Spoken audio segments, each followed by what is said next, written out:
c'est absolument hallucinant. Allô, je suis dans une librairie en Chine. Là, je suis à Shanghai. C'est la même chaîne que celle que je vous ai montrée à Chengdu, Zhongshuge.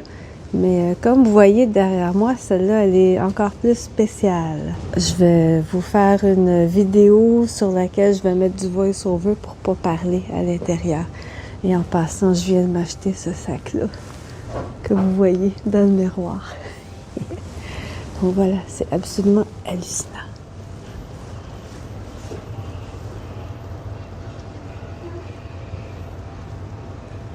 Là, on est dans le fond de la librairie, complètement dans le fond, dans la partie la plus calme. Et c'est de toute beauté.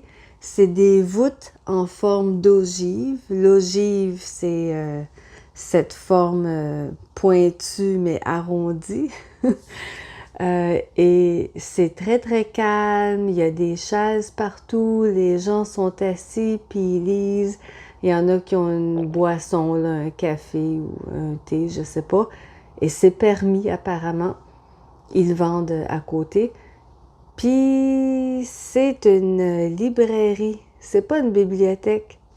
C'est un endroit où on peut acheter les livres. Mais en Chine, dans les librairies, on peut s'asseoir et juste lire les livres sans les acheter.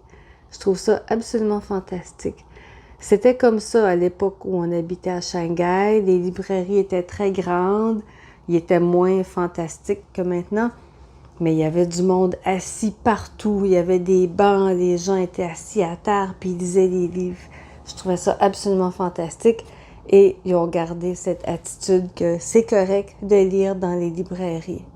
Et là, les miroirs au plafond, c'est vraiment spécial. Vous voyez, là, il y a 2 personnes qui viennent d'entrer à droite, en haut à droite. Et c'est un concept que cette chaîne de librairie utilise beaucoup, les miroirs au plafond. Donc, ça double l'espace, ça fait un effet vraiment fantastique. J'adore ça. J'espère que vous avez trouvé ça intéressant. Salut! Bon, un peu de prononciation en terminant. Vous savez que dans la langue familière, surtout le québécois parlé familier, il y a beaucoup de contractions et le « L » disparaît souvent. Donc, on ne dit pas « il », on dit « i ».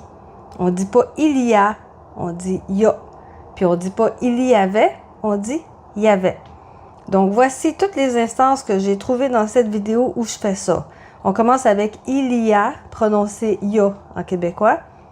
Il y a des chaises partout. Il y a des chaises partout. Il y en a qui ont une boisson.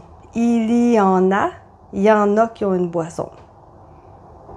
Puis le dernier, c'est il y a 2 personnes qui viennent d'entrer. Il y a 2 personnes qui viennent d'entrer.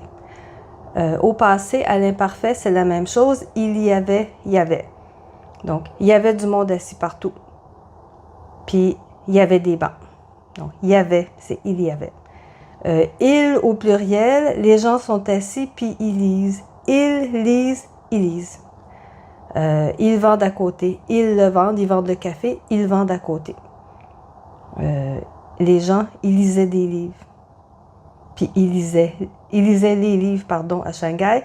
Puis ils ont gardé cette attitude. Ils ont gardé cette attitude. Et le dernier, c'est le L au pluriel qui est aussi contracté à I. Donc, les librairies, avant, ils étaient moins fantastiques. Elles étaient moins fantastiques. Ils étaient moins fantastiques. C'est tout.